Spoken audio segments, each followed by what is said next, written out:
Hello and welcome to my channel. Go ahead, hit the like, hit the share, subscribe if you haven't already.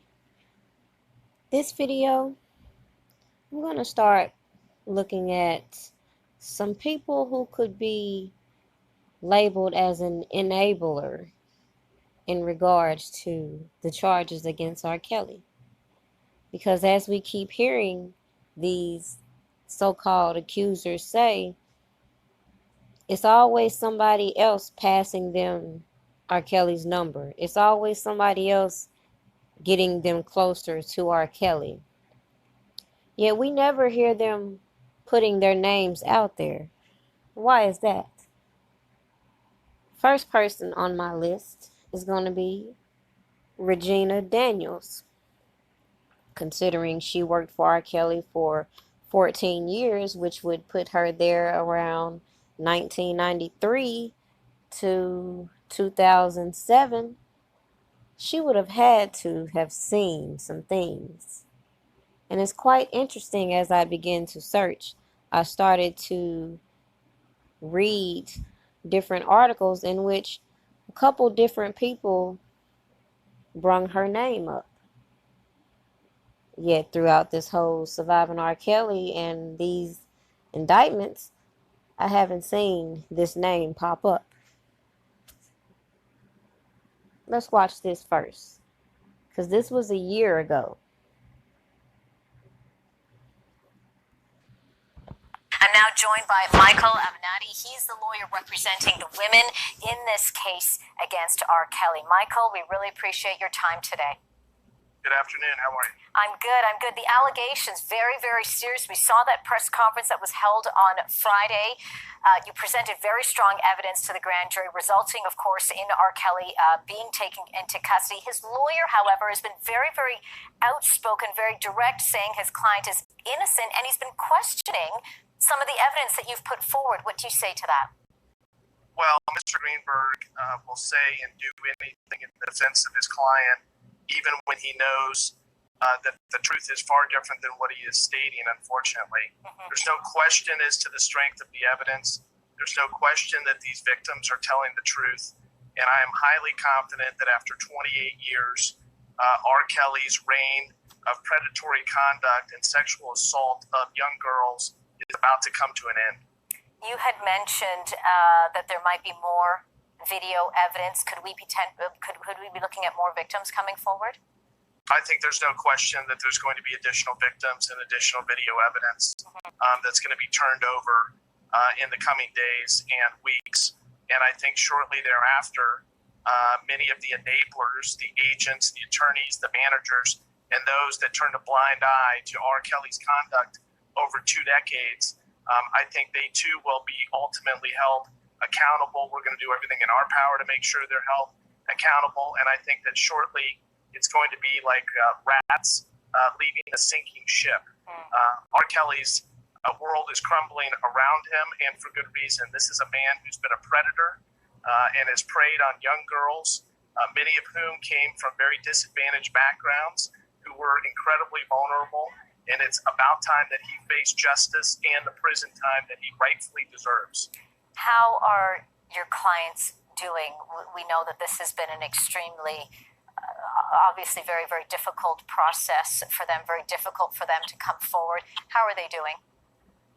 Well, I mean, they feel a small degree of vindication and justice. I mean, this is one step, a significant step in a lengthy process that's going to play out. I think they'll be ultimately satisfied when justice is done and when he is sentenced to a lengthy prison term, but they're encouraged by the progress. Where does the case go from here, Michael? Well, we're going to see if R. Kelly is able to post bail. He's got to post $100,000 cash on $1 million bail. So far, he hasn't been able to do it, which I think does not bode well for him. But certainly, we're encouraged by it because we don't want him released. We think the safest place for him to be is behind bars awaiting trial. And then ultimately, there'll be a trial date. And I have all the confidence in the world that Kim Fox, the local district attorney here in Chicago, and her staff is going to do a phenomenal job, and they're going to gain the convictions that so many of us have been waiting for. in the time of the Me Too movement, of course, gaining strength, how critical is this case to that voice and helping other victims? Well, I think it's certainly critical, and I think it's important that a conviction be finally had in this case. Again, I mean, this is a man who is engaged in deviant, abhorrent behavior for the better part of 28 years. Many of these victims were not heard. Their voices were not heard. And I think it's very important for the movement, but most importantly, it's important for the victims that they finally get justice in this case, and that a message is finally sent that no matter how well you sing, no matter how many records you sell, no matter how big a celebrity you are, you have to be held accountable, especially when it comes to sexually assaulting young women. We will continue to follow this case very, very closely. Now, all that coming from the prosecutor who's being investigated for her misconduct, all that coming from an attorney who has been convicted of felony extortion, all that considering he left out the fact that they're using stories from women who allegedly signed non-disclosures and took payments rather than seek the justice he claims they want and deserve. But as he said, you will see, and you have seen, so many people jump ship on R. Kelly. Sad thing is, a lot of them were doing a lot of shady things in between then. So it's no surprise that hearing the threats of being called an enabler will make you want to tell certain information. But isn't it strange that these same individuals will have been around for years and years and years and have not said anything? Such as Regina Daniels.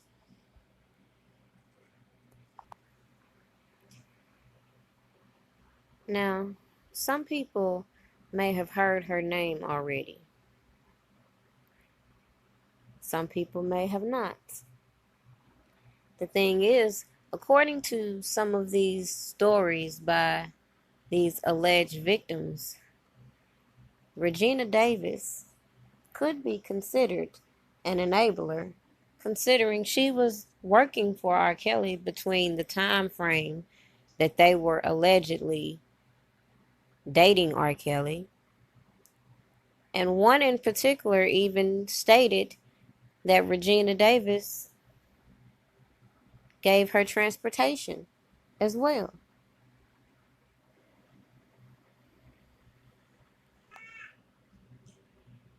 According to her timeline of working with R. Kelly, she would have had to have been there around the time of Tiffany Hawkins, who said she had a relationship with R. Kelly starting in 1991.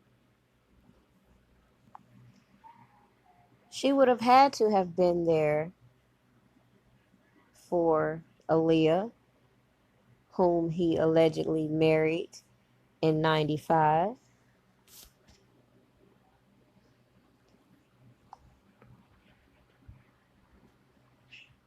Also with Lizette, who says she was there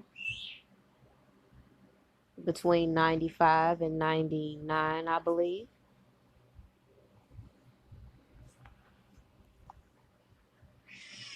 For Lisa Van Allen and her good friend Beverly.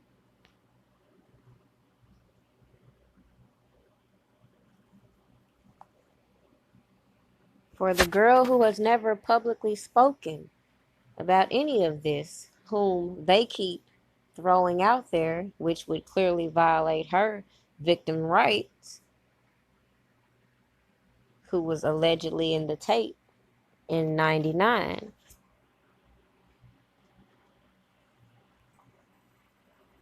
Then you got Tracy Sampson, who said her interaction was at 99. And Montina Woods, who sued him in 2002 because other people leaked her alleged sex tape of her and R. Kelly.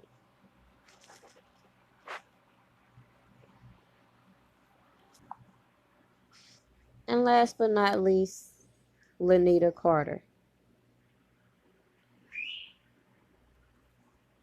who said she was with R. Kelly 2003.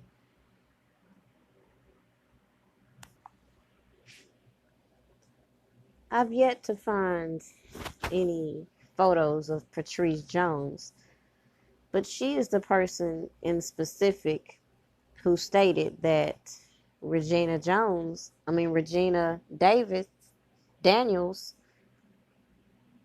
was around during her alleged encounter with R. Kelly.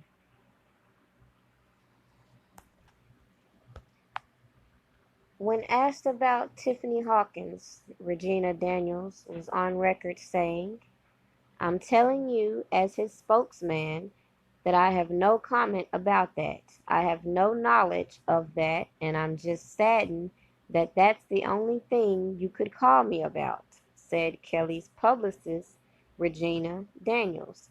"That's my statement." Hawkins not only tried to sue R. Kelly, but she tried to sue his record labels as well, Jive, Inc., and Zomba, in which they replied in saying that alleged torturous conduct against his live-in paramour in the privacy of their home has nothing to do with Jive and Zomba. But I think one thing should be noted about Miss Tiffany Hawkins, because this is a very important detail that they keep conveniently passing over with her story. Even on Surviving R. Kelly, they let her give her detailed account of what she said took place, and then wait to the very end to give this caption: "Tiffany is a married mother of two. The baby wasn't R. Kelly's." So she went through this whole story and talking about getting pregnant by R. Kelly, and they wait to the end to bring in the caption, "The baby wasn't R. Kelly's." So that would also say that she was at that same time sleeping with other people. So who's to say that she was even sleeping with R. Kelly to begin with? Many have stated that it was her manager who also came with interesting allegations against R. Kelly, Demetrius Smith's child. But that's neither here nor there. The major point was to point out the fact that, yes, she was pregnant. Yes, she did try to claim it was R. Kelly's, but it wasn't his child. So who's to say again he had any relationship with her other than her being a vocalist for the music he was making?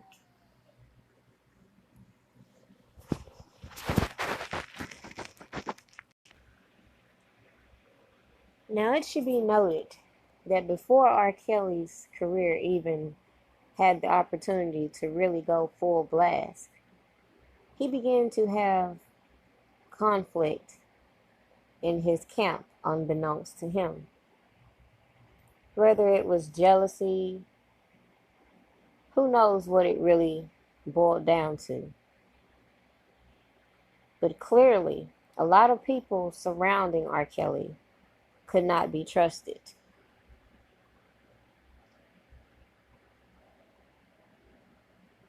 And it should have been the first red flag with Tiffany Hawkins in 1991. So let's fast forward a little bit. And you have entering Jim Derogatis, the reporter who has spent so much of his time stalking alleged victims of R. Kelly's. So, in his words, This is what he says was told to him through somebody close to R. Kelly. In regards to all of the settlements that were done with R. Kelly, none of the cases Susan Loggins took led to criminal charges against Kelly.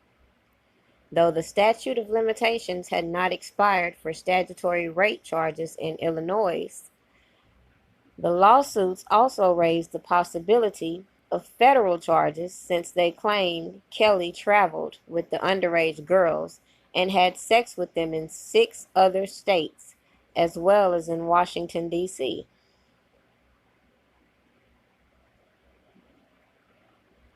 And then he goes into talking about Chuck Berry and how he was fined and jailed for violating a Mann Act and served 3 years in prison. Quoted words from Susan Loggins was, "You can't turn these into criminal cases unless the girls are really dedicated to being witnesses and they're coming to me as a civil lawyer. They're coming to me saying, I have a case against R. Kelly. They know all I can do is sue for money and damages. I've never done a criminal case in my lifetime." You know, that would directly conflict what was said in Surviving R. Kelly when this guy who claims he was representing Tiffany Hawkins said that they were trying to pursue criminal charges. That's absolutely false. It was all about monetary gain.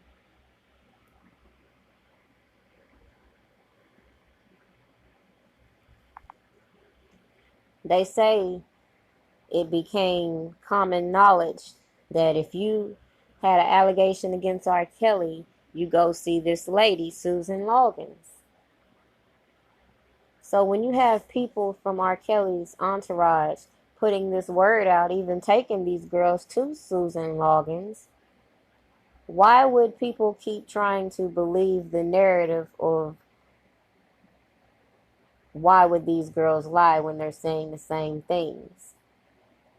The bigger question is, why are these people from R. Kelly's entourage taking these girls to this attorney or pointing her in the direction? Why are these guys in the entourage so conveniently hanging around until they get mad about something? So let's fast forward, because this part is where Patrice, according to Jim Derogatis, implies Regina Daniels knew about her. Patrice Lawsuit contained fewer graphic details than the claims Logan's firms brought for Tiffany and Tracy. It did say Kelly once had sexual contact with Patrice while another woman watched, and that Patrice had sexual contact with the singer at his studios, in several downtown hotels, and on his tour bus when she accompanied him to New York for a concert at the Nassau Coliseum on Long Island.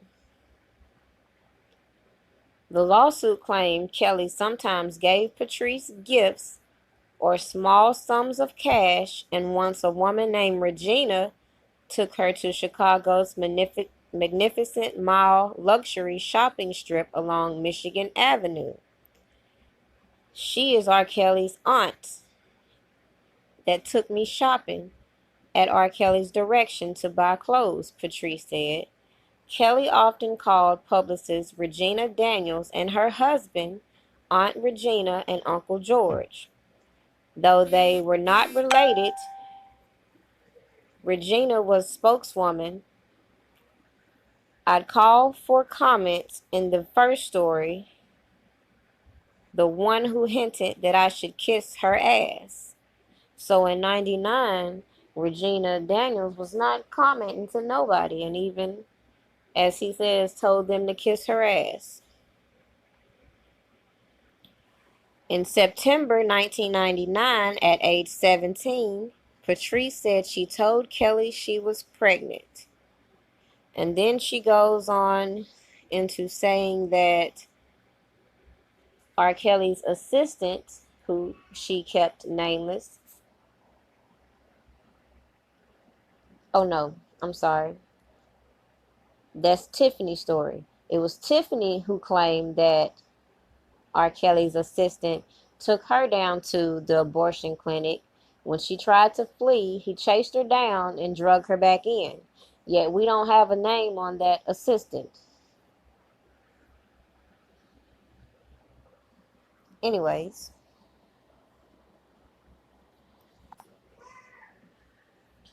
so as I mentioned in another video, it was mighty convenient that it was a lot of friction going on with R. Kelly's so-called employees. And then you have this emergence of these sex tapes popping up in between all these different lawsuits in which these girls had no intention of pressing criminal charges.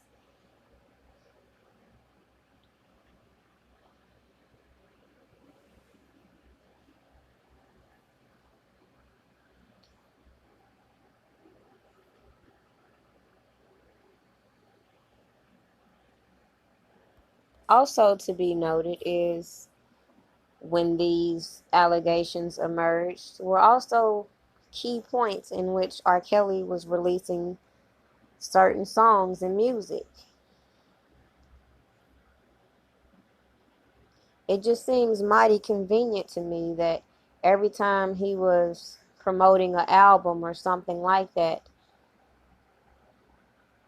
you have a scandal about an underage girl.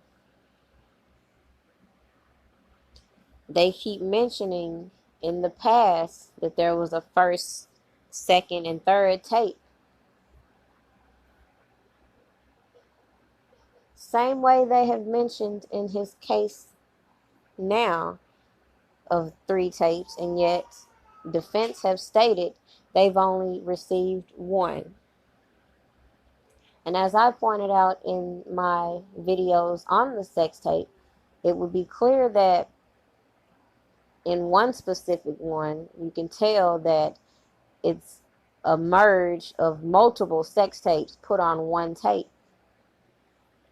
And the fact that this sex tape was distributed throughout barbershops. So who's to say who has a copy of that tape still to this day?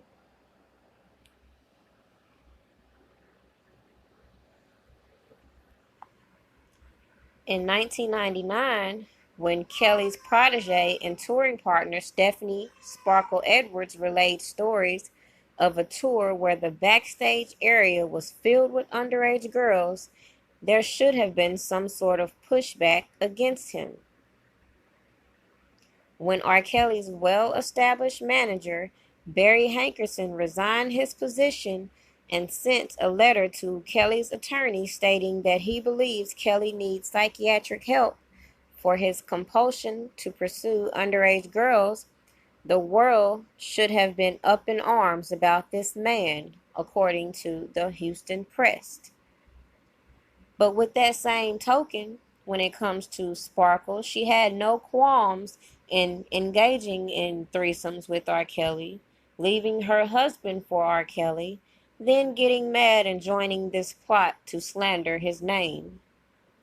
And as far as Barry Hankerson, on that same note of people should have been up in arms, what kind of man would sit here and stick around while he believes his underage niece has married his client?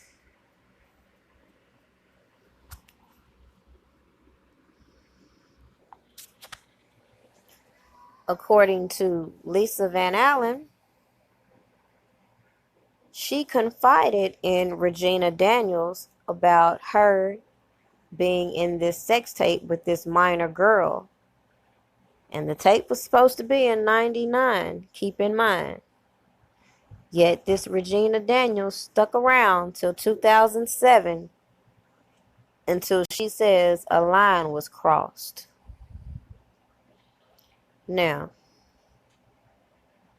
make it make sense in why this woman who has been around and has been brought up with so many different situations regarding underage girls and her client, how does it make sense that she would stick around? And the one thing that is the icing on the cake for her is when he decides to date her grown daughter. Now, when you start digging into the story, first people were reporting like the girl was underage. And that's how they keep flipping these stories, is manipulating these wordings. Then you go to the articles that did mention that she was 19. Those are the ones that wanted to say, does R. Kelly have no morals? And that's the thing that I've been saying from the beginning when it comes to the case against R. Kelly. A lot of these people who were headlining these stories to these thirsty reporters such as Jim Derogatis and Dream Hampton, they were just feeding salacious details.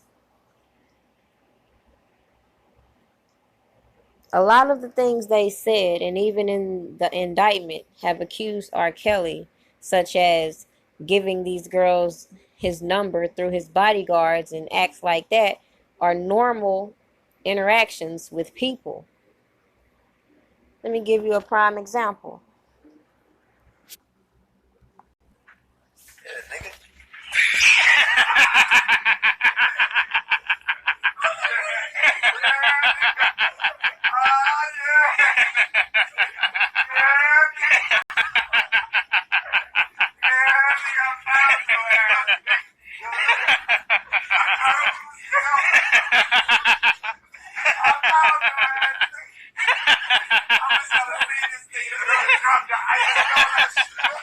Nigga thought it was a nigga from the other night or something.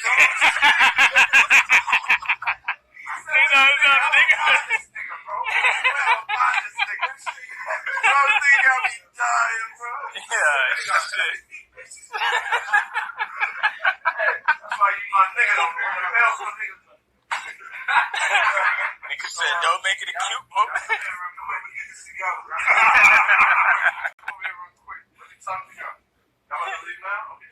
Show you what be going on. You gotta watch these niggas. Which from Dan 610.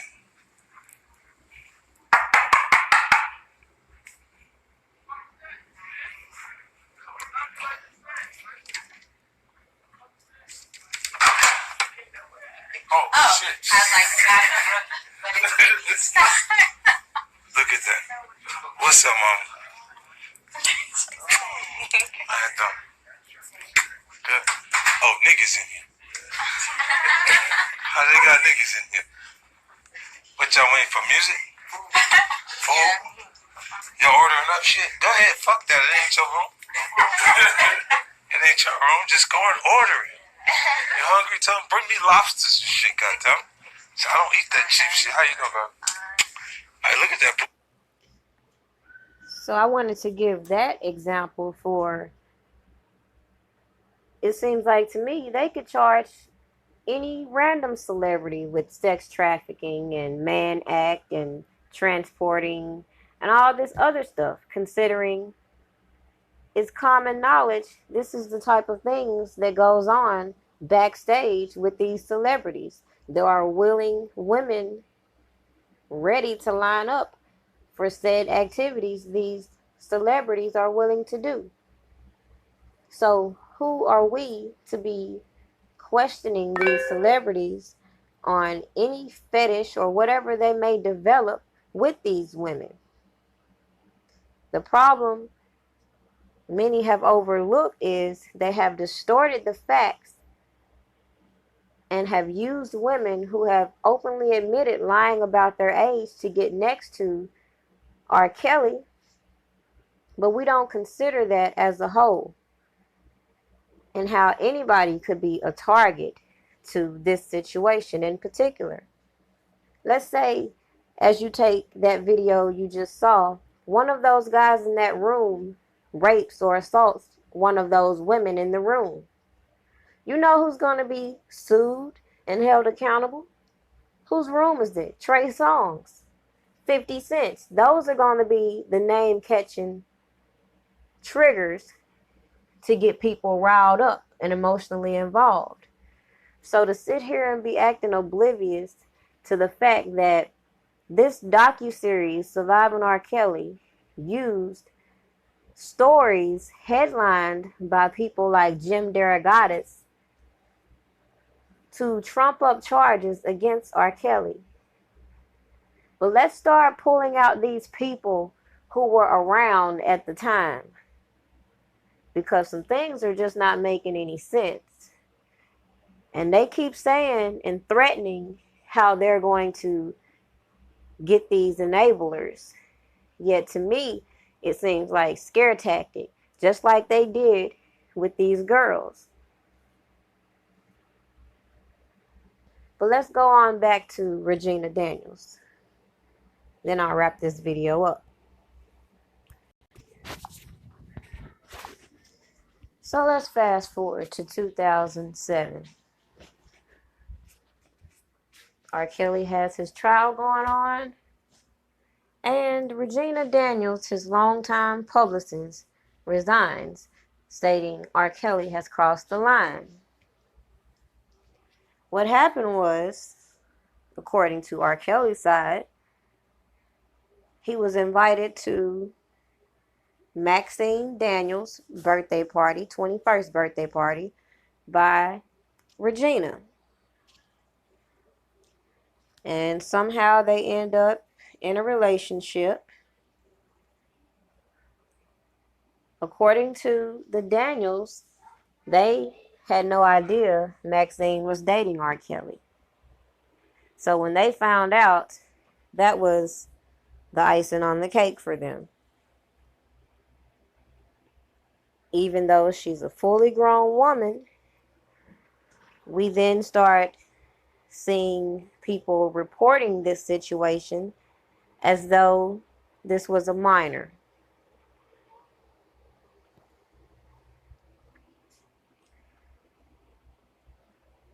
In a statement released by R. Kelly's spokesman who took over after Regina, Alan Mayer, he said it's hard to take seriously the moral outrage expressed by George and Regina over R. Kelly's relationship with Daniel's adult daughter, Maxine. The fact is that they had no problem with the relationship. Indeed, they encouraged it, while Miss Daniels was on Mr. Kelly's payroll.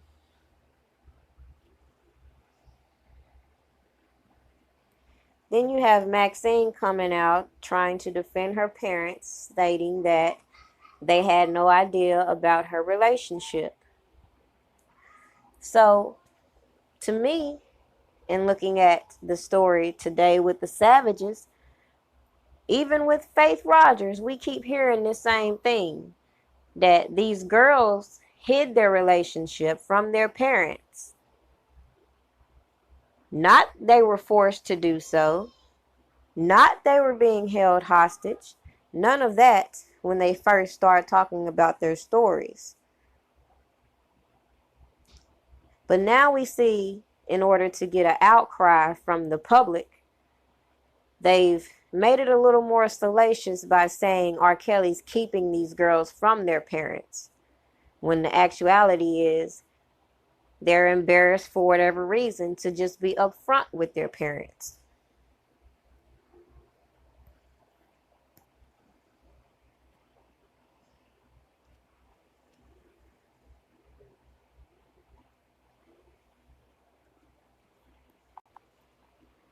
Now, from the point of her no longer working with R. Kelly, then you get the Daniels speaking out. It's time to stop encouraging R. Kelly. But they had no problem again being around R. Kelly for 14 years. And then in 2011,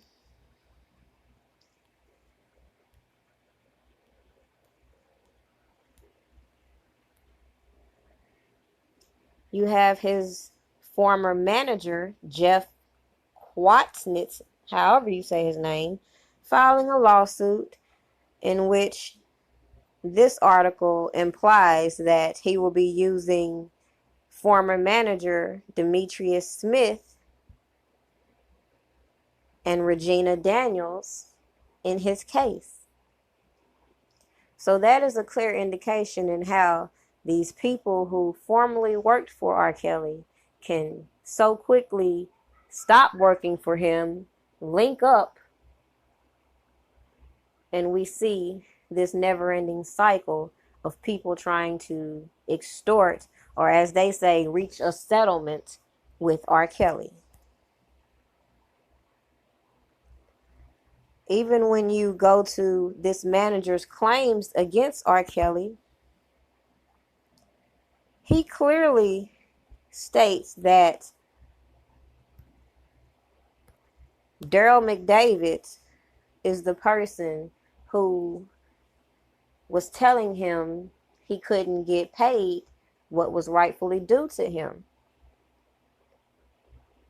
So if one manager is suing R. Kelly because his manager didn't pay him properly, and that manager is stating that the other manager, Daryl McDavid, was entrusted with the money, why sue R. Kelly rather than Daryl McDavid?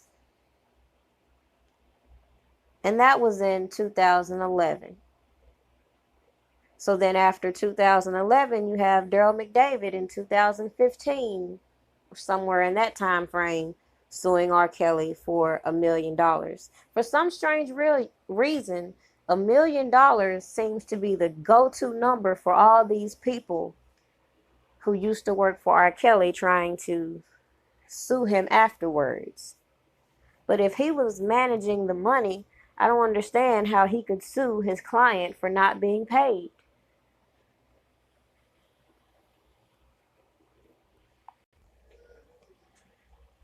I don't think it's a coincidence how these girls keep ending up in association with R. Kelly.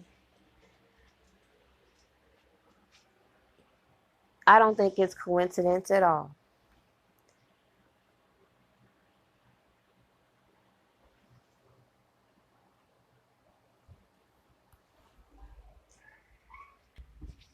So what are your thoughts on Regina Daniels and her husband? Would you classify them, since they're saying R. Kelly is the predator and his staff are the enablers? Would you classify her as an enabler, considering she was there for a majority of all these women who have taken aim at R. Kelly?